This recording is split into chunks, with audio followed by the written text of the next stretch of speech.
Welcome back, everybody, to Monster Truck Challenge. I'm Ken Brew. You know, we're coming to you today from Oakland, California, and inside.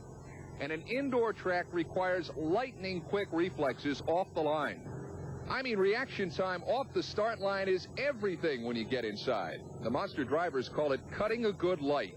And it means that the one who gets everything out of his ride the quickest is going to win. In our semifinals from Oakland, David Morris, an equalizer, will see Fred Schaefer in Barefoot in the other lane. And Gravedigger is standing in for the inoperable Carolina Crusher. We told you about the Crusher's mechanical problems. Lyle Hancock faces Jackie Willman in Taurus, who so far is the fast qualifier and round one's fast loser. Well, now that we've set the stage, let's bring on the master ceremonies. Our voice of Monster Truck Challenge is Joe Lowe. The crowd in Oakland loves the Monsters like every place else in the country Monster Truck Challenge goes. And here comes David Morris in our semifinals to go against Fred Schaefer and Barefoot. Fred, what's your strategy for this run? You're going to have to be on the light with that short track like that. If you blink your eyes, you're going to lose. So you're going to have to be on the light and hold to the floor. And don't blink your eyes, because this guy, David Morris, knows it's a do-or-die situation against Fred Schaefer and Barefoot. One out of Illinois, one out of Tennessee. The crowd's ready to go. The trucks are ready to go in Oakland. Off the line, equalizer is first. Barefoot trying to catch from behind. Look out, David, you got it. Oh! David Morris could not stop the equalizer and sideways into the wall, but he's out. He says he's okay. Matter of fact, he's more concerned about the truck. The ISO cam picks up David's run. He's up and over the cars. He is going against Barefoot. It's flat out. Pedal to the metal. But now, Dave, you got to straighten her out and stop. Into the wall he goes. Meanwhile, Fred Schaefer and Barefoot trying to do what he did earlier when he defeated Taurus. He comes up over the cars, tries to stretch out and stay lean and mean, but he just couldn't do it in this run. Your winner, the equalizer, and David Morris. David kisses the wall. He's going to lose points on this one, but he does advance to our finals. A tough break for Fred Schaefer and Barefoot. Speaking of Taurus, he was our fastest loser. He comes back to go against Gravedigger. Lyle Hancock driving Dennis Anderson's Gravedigger. You know, Dennis is known for his flat-out pedal-to-the-metal style, and that has got to put pressure on Lyle Hancock driving for Team Gravedigger. Matter of fact, we asked him about that. Dennis has a certain way he wants the truck driven, and it's all out. We try to uphold everything that he's done in the past, and we don't want anybody to get shortchanged on their ticket. And Lyle Hancock is going up against Jackie Willman, who's with Dan Danner. I come back as a fast loser, and I guess I'm up against Gravedigger. So what changes are you making to the truck now? I re-geared the truck, and I'm just going to try a couple things different and see what happens.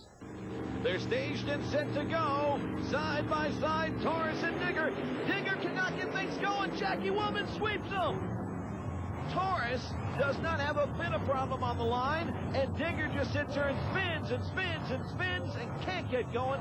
I think he may have busted a drive shaft. And Jackie Willman does it again. He's done this so often on Monster Truck Challenge. He comes from behind and just works his way up to the finals. That was an excellent run. And Jackie didn't know what was going on over in the other lane. Gravedigger and Lyle Hancock sat there and spun on the starting line and just couldn't get things together. There you can see Digger is just sort of working his way over the cars. One more time. This is where you can see Digger spinning. Taurus is well on his way. And Ken Brew, Taurus has made it to the finals in Oakland. Nobody seen Willman? Look where I am. Taurus just taking a break after that last win. Hey, listen, he'll be the first to admit that he caught a break when Carolina Crusher had all those mechanical problems, and then he got to face a Gravedigger team that was admittedly struggling. But Jackie Willman knows what he's doing behind the wheel up here. But now he's got to go against David Morris, an equalizer, and that ought to be a final deluxe. But I picked this truck, and I avoided the Brew curse when he won in that last round, so maybe a little luck will rub off. We'll see. Monster Truck Challenge continues in Oakland in just a moment. Welcome back to Monster Truck Challenge. And you know, folks, when you come to one of our U.S. Hot Rod Association shows, you not only see world-class monster truck racing, but some other monsters as well, like this 40-foot tall, fire-breathing, car-eating giant Robosaurus. Let's find out more about this other monster. There basically are three original creators, Gary Cerveny, Doug Malwicki, and myself. Doug Malwicki is the engineering brains of the whole operation. He was sitting with another engineer at his job at Northrop working on the B-1 bomber project, and the two of them had a discussion where they just said, boy, wouldn't it be neat to build a full-size transformer? And from there, it just went on. We sat down with artists and started sketching out different ideas, and this is what we've ended up with.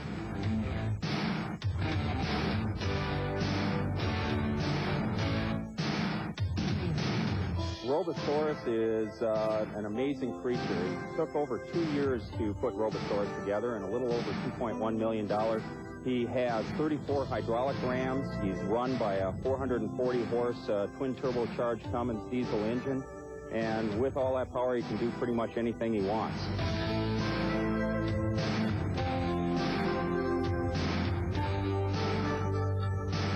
The breathing of the fire is done by two hot air balloon burners located in his nose, which are fed by two 20-gallon propane tanks. And that is activated by basically a couple of spark plugs.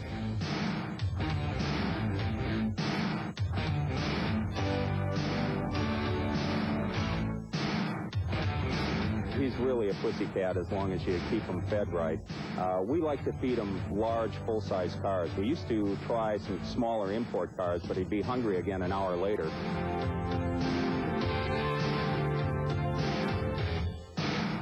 Robosaurus is going to star in his very own movie. It was produced with Universal Television, and we have high hopes for it. It's a very good movie, and it has a very interesting storyline. It's based in the near future, and it's a story about the love of a father for his son, and the two of them have built a small model Robosaurus, and the father develops the ability to bring this model into its full-size mode, as you see it here, Robosaurus, that can then go out and do in the bad guys.